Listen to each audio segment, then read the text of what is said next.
कंगना शर्मा खेसारी लाल यादव के बहुत ही बड़ा रंगदारी गाना आ रहल बा आप सबके बीच में। हाँ भाई बिल्कुल सही बात बा।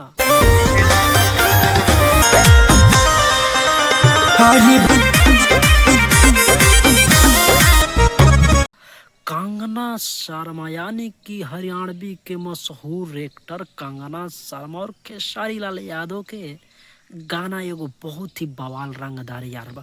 उ गाना के शूटिंग अगर बात भइल कइल जा भाई तो गाना के शूटिंग मतलब पंजाब में चल रहा बा। हाँ भाई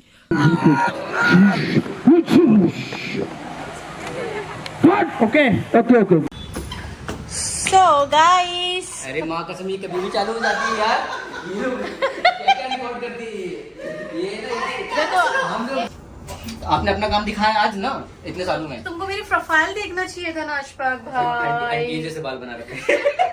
आंटी जैसे बात आंटी जैसे बाल ओह बना रखे। शिट, आपको आंटी बोल रहे हो? माय गॉड, देखो कैसा बोल रहा है। अखिलेश कश्यप वो गाना के लिखले बड़ा। अखिलेश कश्यप अपना मतलब कि अखिलेश कश्यप पोस्ट भी कैले बाड़े कि तगड़ा शूटिंग चल रहा पंजाब में, धमाका कमिंग सॉन्ग। हाँ भाई बिल्कुल सही बात बा। और ये भी लिखले बाड़न खेसारी लहर विथ कश्यप कहर।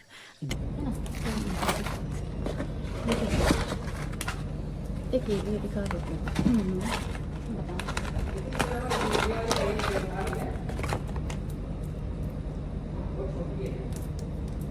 और भी प्यारा है, निकालो। I'm sorry darling. It's okay baby, no problem.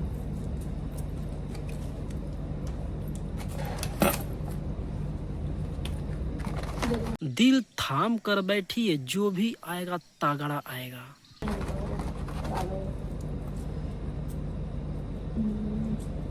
This is nice. है ना? हाँ, ये ज़्यादा बढ़िया लग रहा है। छोड़ो।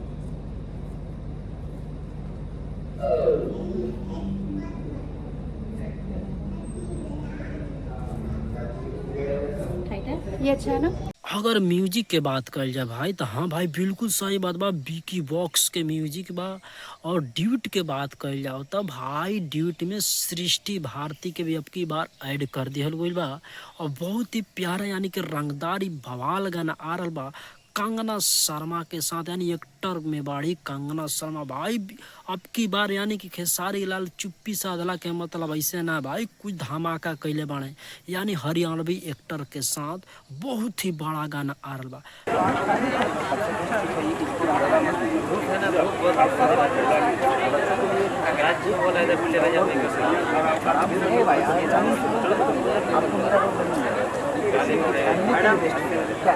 अगर वो काम है बेचारे अपना इधर मम्मी है हाँ हाँ अचानक इनका मुंडी आया और मेरा यहाँ से लेके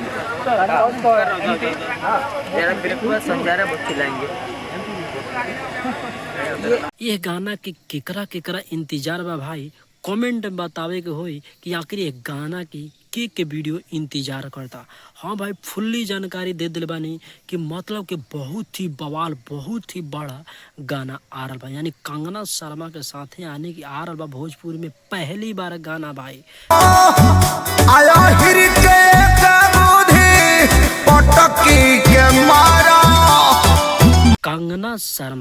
कंगना शर्मा के साथ पहली बार भोजपुरी में गाना आ रहा बा। खेसारी लाल यादव ने ट्रेंडिंग में यानी कि भाई देखा जरे वाला के तो जरबे करी और फाटे वाला के तो फटबे करी भाई। खेसारी लाल के जितना भी फैन हुआ था वीडियो को शेयर करो और कमेंट करके बताओ कि ये गाना के ये वीडियो के इंतजार करता। हाँ भाई बिल्कुल सही बात बा, एकदम सत्य बात बा। गाना जब अखिलेश कश्यप अपना आईडी से खुद लिखते ले बने खेसारी लहर विथ कश्यप कहर, तो भाई दोनों जना के तो जोड़ी मतलब के हिटे रहेला। आ गाना अखिलेश कश्यप अगर लिख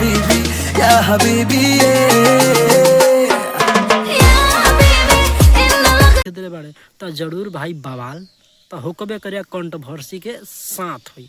ई हमारा एकदम दिल से कहता नहीं कंट्रोवर्सी के साथ हुई। काय से अखिलेश कश्यप इतना दिन से चुप रहना यानी गाना उनकर ना होते तो जरूर कुछ बवाल कैलोखन, जरूर कुछ अलग कैलोखन। तो भाई ये गाना के सबके प्यार सी बात देवे। अब देखा तानी पूरा शूटिंग अभी चल रहा बा पंजाब में। गाना के मतलब शूट भी कुछ कुछ हो गई बा पंजाब में शूट होता भाई, ये नहीं ना पंजाब में। तो आप सोचते हो कि कितना बड़ा गाना, कितना बवाल गाना हुई। तो चलो नेक्स्ट वीडियो मिलते हैं, तब तक खाती एक बार लिख दे कोई सब कोई कमेंट में खेसारी लहर विद कश्यप कहर।